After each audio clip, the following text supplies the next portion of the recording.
მისმა ამბიციამ ათასობით ადამიანის სიცოცხლე შეიწირა.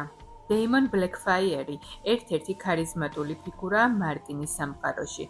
ის არასოდეს ჩნდება უშუალოდ რომანების მთავარ სიუჟეტში, მაგრამ მისმა აჯანყებამ თითქმის საუკუნით განსაზღვრა ვესტეროსის პოლიტიკა. დეიმონი დაიბადა როგორც დეიმონ უოტერსი.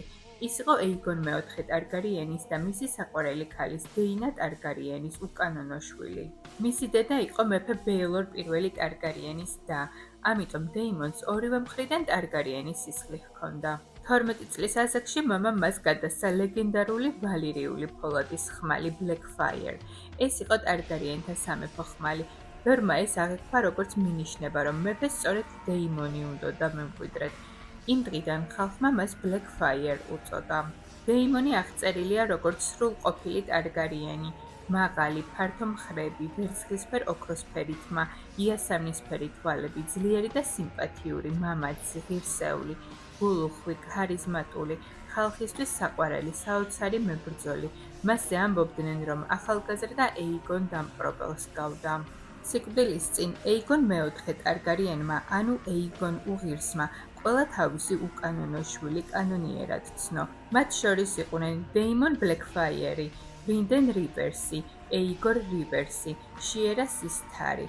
მათ ისტორიაში დიდი ბასტარდები ეწოდათ. ტახტი კანონიერად ეკუთვნოდა მის ნახევარ-ძმას დეირონ მეორე ტარგარიენს, მაგრამ სამეფოში გაჩნდა ხმები თითქოს დეირონი სინამდვილეში ეიმონ დი დრაგონ ნაიტის შვილი იყო და არა ეიგონ მეოთხის.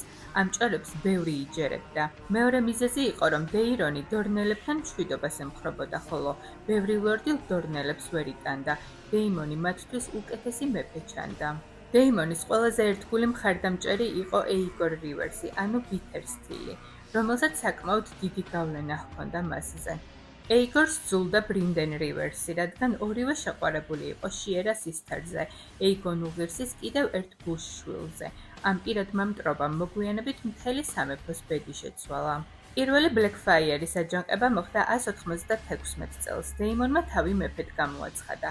მას მხარს უჭერდნენ პიკები, ბრაკენები, აირონვუდების ნაწილი, მრავალი მარჩერი ლორდი, უამრავი რაინდი. ხოლო ტახტის მხარეს იყვნენ დეირონ მეორე ტარგარიენი, ბეილორ შუბის მტეხველი, ბრინდენ რივერსი.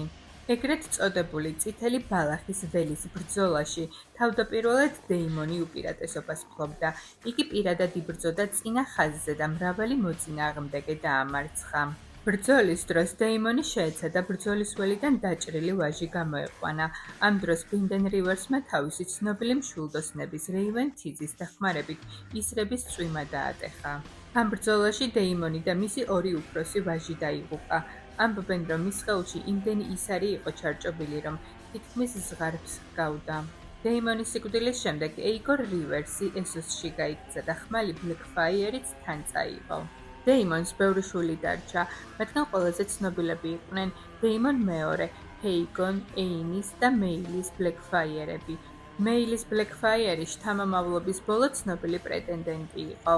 ბლეკფაიერების დინასტიის პრეტენზია კიდევ დაახლოებით 60 წელი გაგრძელდა. ბევრი ისტორიკოსი ვესტეროსში მიიჩნევს, რომ დეიმონი უკეთესი მეფე იქნებოდა, ვიდრე მეამბოხე.